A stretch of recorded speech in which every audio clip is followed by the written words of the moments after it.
Hi, my name is Naylin Appanna. I'm a specialist gynecologist in Hamilton in New Zealand. Welcome to my series of educational videos in gynecology. Today we're going to talk about colposcopies. You will have been referred in to me because of having an abnormal smear. So what does an abnormal smear mean? A cervical smear is done to detect early changes in the cervix, which if left untreated may go on to form cancer. These changes are precancerous, and treatment and good follow-up almost always prevents the development of cancer of the cervix. If you have a scale with normal on one end of the scale and cancer on the other end, there are a number of changes through which the cervix goes through before it becomes cancer. The mildest form of change is called HPV, then SIN1, which are low-grade changes, SIN2 and 3, which are higher-grade changes, and some specialists add a category of SIN3 with glandular extension as well. Everything to the left of the line is precancerous and therefore totally curable.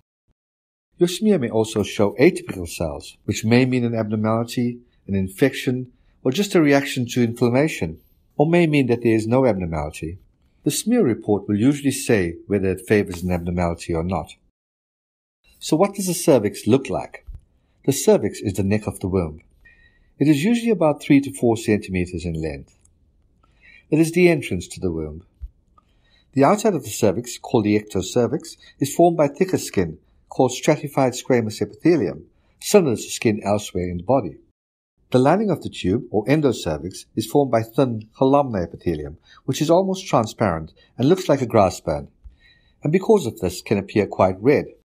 The junction between the two areas is where any abnormality takes place and is called the transformation zone or squamocolumnar junction. So just what changes can be detected on smears? Inflammation or infection. This is common, especially in women on the oral contraceptive pill. The inner lining of the cervix becomes exposed to the acid environment in the vagina, making it appear inflamed. This may also lead to an increase in mucus secretions, giving one a discharge, which is usually not offensive. If the discharge becomes smelly or discolored, infection may have intervened. This may be associated with the use of tampons, which dry out the vagina, making it more susceptible to infection. Atypical cells. The cytologist reports this when the cells do not look quite normal, but he is unable to say whether there is in fact any abnormality on the smear. He will report this as favoring dysplasia or of unknown significance. If the smear favors dysplasia, you will be referred in to see me. If it is uncertain, you will be asked to have your smear repeated in 6 months. If it is still atypical at this stage, then you will have been referred in to see me. Guidelines recommend that you are seen within 6 months for this. HPV, or the human papillomavirus, or the wart virus. There are hundreds of different strains of the wart virus, and more are being discovered all the time. Some specific strains of this virus are associated with changes in the cervix. Many women have HPV infection at some stages in their lives. 2 out of 3 people that you know in New Zealand will have had HPV at some stage. This usually disappears spontaneously. We are unsure what triggers HPV to actually infect the cervix. If you have HPV, you will therefore require to have smears more frequently. Low-grade changes. These are mild changes in the cervix. They are also referred to as mild dysplasia and SIN1. The smear is usually repeated in 4 to 6 months. Sometimes this change disappears spontaneously. If it persists, you will have been referred in to see me. Guidelines recommend that you should be seen within 6 months for this. High-grade changes. These are more serious changes on the cervix, but are still not cancer. They have been referred to as severe dysplasia, SIN2, SIN3, SIN3 with glandular extension, or CIS, which is carcinoma in situ. If you have any of these changes, you will be referred in to me. Guidelines recommend that you should be seen within 1 month for this. Suspicion of invasive disease. This is a very serious abnormality and may mean you have cancer. Guidelines recommend that you should be seen within 1 week for this. Most abnormalities on smears are abnormalities of the ectocervix, which are stratified squamous cell abnormalities.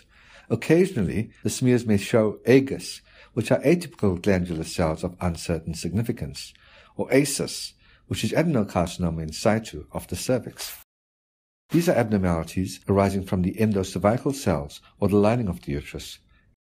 Another abnormality occasionally commented on are endometrial cells seen on a smear in postmenopausal women. This is normal in women who are still having periods. This will usually require an ultrasound scan and some form of sampling of the lining of the uterus. What happens at my rooms? Because of the abnormal smears, you will have been referred in to me for a colposcopy. A smear is just a superficial scraping of cells, which is great for screening, but does not give us an absolute diagnosis.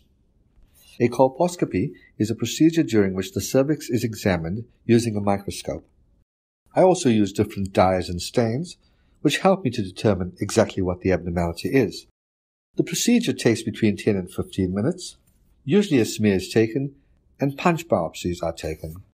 Punch biopsies are little pinches of tissue which are then sent off to the laboratory. Following a punch biopsy, it is usual for a small blob of blood to form over the area. I apply a stick of silver nitrate to the area, which usually clots the blood and stops the bleeding. Occasionally, the bleeding may be heavier, and pressure may need to be applied. This can cause some discomfort. Sometimes, even with pressure, the bleeding does not settle, and a special fluid called Monsil solution may be applied, which forms a scab over the area. Very rarely, a suture is required. This will usually give us a more accurate diagnosis and help to determine if any treatment is necessary. The result usually takes about 7 to 10 days. However, can take just 48 hours if we are really concerned. The area that needs to be seen is called the transformation zone, or the squamocolumnar junction. This is where the thicker outside layer meets the thinner internal layer of the cervix. Occasionally, this layer may be higher up in the cervix and not be easily visible. This is especially so in postmenopausal women. We do have instruments that stretch the cervix to make it possible to view the area, but occasionally this may not be possible even with these instruments, and you will be put onto an estrogen cream and have the colposcopy repeated in 2 to 3 months. So what am I looking for at colposcopy? Firstly, I check the surface contour of the cervix. Secondly, I check the blood vessel pattern. Thirdly, we use a vinegar-like solution. This turns abnormal cells a whitish color. We then use an iodine-type solution. This is taken up by normal cells and makes them appear dark brown. I also check the margins of any abnormality. At the end of this procedure, punch biopsies will be taken. I will let you know what my thoughts are, and more than 9 times out of 10, the results come back confirming what I have suggested. So what happens following a colposcopy? Because of the punch biopsy, you may have slight bleeding or a discharge for a few days afterwards. You may notice a scab come away.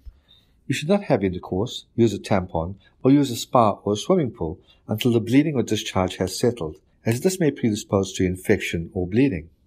If the bleeding is more than a period, or the discharge becomes offensive, you may have an infection and you should contact me. You will usually be contacted by a nurse when your results are back and asked to return to discuss them.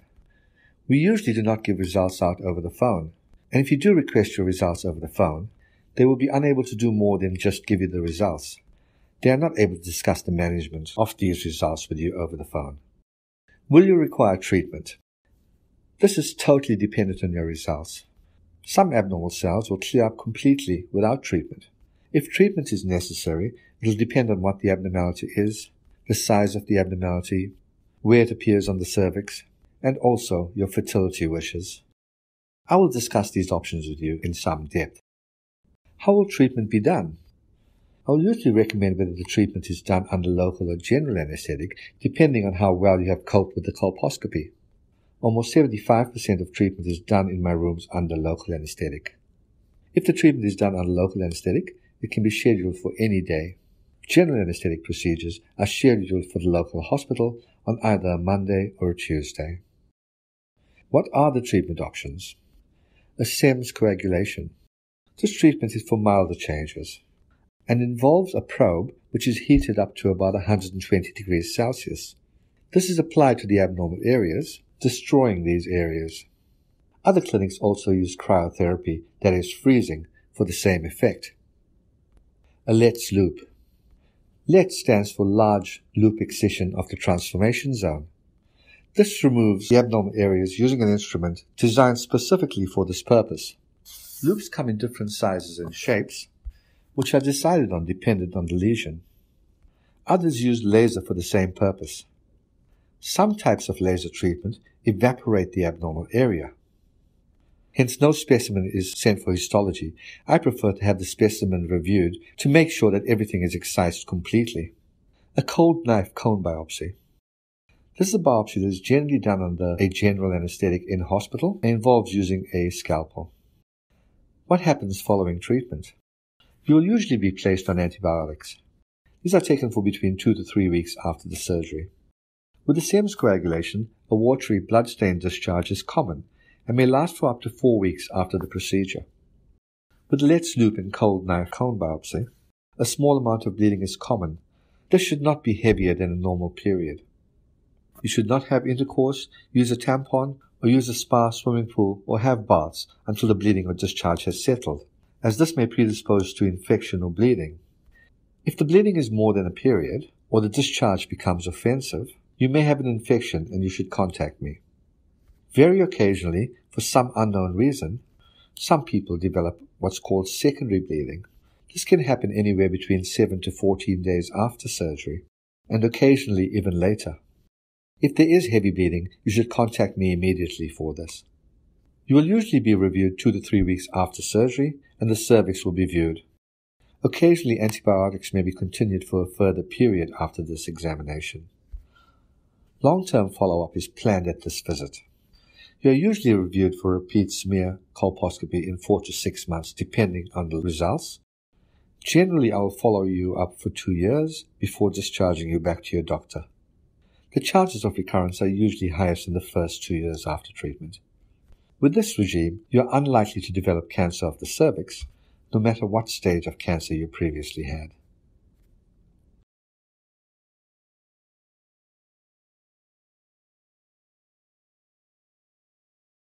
Disclaimer. Without having examined you personally, it is impossible for me to make a diagnosis or advise treatment.